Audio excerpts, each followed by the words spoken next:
Bangladesh cricket হচ্ছে আল্লাহর ওয়াস্তে চলতেছে। আপনি চাইবেন উন্নতি, কিন্তু আমাদের কোনো ফ্যাসিলিটিস নেই। প্রায় 11টা জেলা ভিজিট করেছি, এর মধ্যে আবার 20 দিন আমি কাজ করতেছি বিসিবিতে।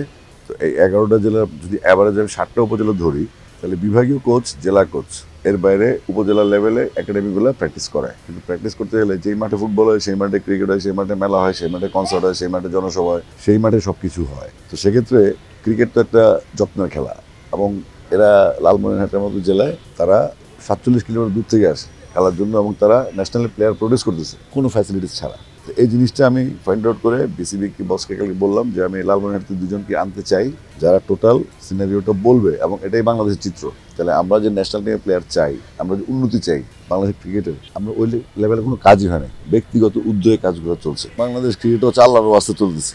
আমাদের এই যে ঢাকায় আসার পরে প্লেয়াররা তো হোপ পায়, বিসিবি আমাদের হেল্প করছে, মেডিকেল হোক, ট্রেনিং হোক, গিয়ার্সে হোক, প্র্যাকটিস ফ্যাসিলিটিস হোক।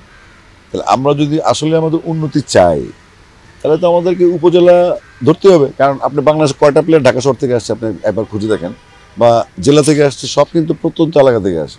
তাহলে আমরা যদি সত্যিকার অর্থে ক্রিকেটের ডেভেলপমেন্টে চাই, সেক্ষেত্রে মাঠের যে ইস্যুটা হয়তো কালকে সমাধান হবে না, কিন্তু আমরা একটা ইয়ার ক্যালেন্ডার তৈরি করতে পারি যে এই 4 মাস ফুটবলটা হবে, এই 3 মাস ক্রিকেটটা হবে। একটা বাচ্চা যদি ম্যাচ খেলতে না পারে, একটা মেয়েকে যদি ছেলেদের বল দিয়ে খেলতে হয়, একটা মেয়েকে যদি ছেলেদের ড্রেসিং রুম শেয়ার করতে হয়, আপনি চাইবেন উন্নতি, কিন্তু আমাদের কোনো ফ্যাসিলিটিস নেই। আমি কোনো কিছু আশা করি না, আমি আশা করছি যে এই উপজেলা থেকেই শুরু হবে, কারণ প্রত্যেকটা উপজেলা একটা মিনি স্টেডিয়াম থাকার কথা। ওই মিনি স্টেডিয়ামটা তাহলে কী কাজে ব্যবহার হচ্ছে? আর ওদের তো মিনি স্টেডিয়ামও নেই এই কালীগঞ্জে, এরকম অনেক জায়গায় নেই। তো গভর্নমেন্ট যেখানে সিদ্ধান্ত নিয়েছে প্রায় 150 মতো সিনথেটিক টার্ফ নিয়ে আসবে, তো টার্ফগুলো যে বসাবেন আপনি, আউটফিল্ডের কী হবে? যেখানে রোপ নেই, স্কোরবোর্ড নেই, আম্পায়ার্স নেই, আম্পায়ার্স রিফ্রেশ কোর্স করা হচ্ছে, কিন্তু সাফিসিয়েন্ট খেলা যদি চালাতে চান, ওই অপারেশনাল অ্যাক্টিভিটিস করানোর জন্য তো আমাদের সাফিসিয়েন্ট লোকবল নাই। তাহলে এগুলো তৈরি করতে হবে, এই জন্য আমি গোড়ায় ঢুকেছি।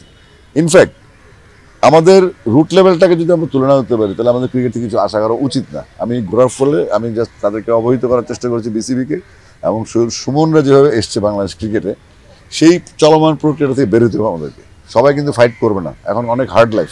একটা সময় প্যাশনেট ছিল যে আমি খেলবই, যা হোক আমি খেলবই, কিন্তু এখন বাচ্চারা চলে যাবে, অপশন অনেক হাই, অনেক অনেক জায়গায় চলে যাওয়ার সুযোগ আছে। তো সেইগুলো থেকে বের হওয়ার জন্য বেসিক্যালি আজকে ওদেরকে আমি লালমনিরহাটে নিয়ে আসছি, যেন বিসিবি ব্যাপারটা জানে।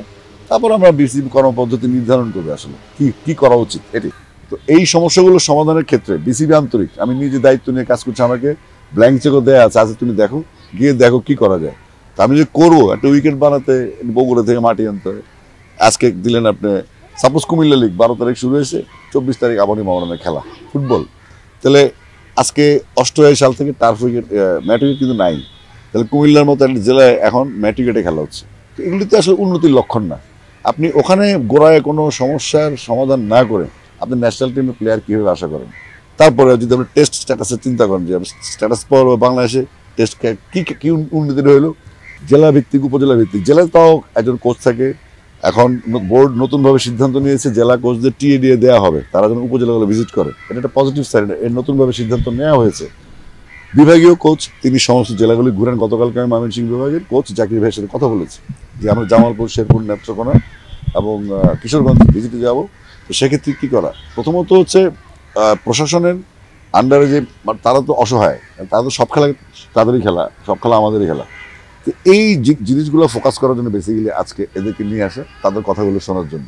তো যেহেতু আমি কথা বলতে চাইনি, তো আলটিমেটলি কথাটা বলতে হচ্ছে, যেহেতু আমি দেখে আসছি জিনিসটা। তো আপনার কাছে অনুরোধ থাকবে, এই আপনাদের যে প্রত্যেকটা রুট লেভেলে আপনাদের প্রতিনিধি আছে, আপনারা একটু সময় দেন, সময় দিয়ে এদেরকে হেল্প করেন। এই ধরনের সংগঠকগুলো তাদের জীবন দিয়ে দিচ্ছে কিন্তু এখানে, কিন্তু যখন দিন শেষে তারা আশাহত হয়, তাহলে ফাইনালি কিন্তু বাংলাদেশ কোনো ফলাফল পাবে না। এই জিনিসগুলো নিয়ে আজকে তাদেরকে আমি নিয়ে আসছি, আর কি।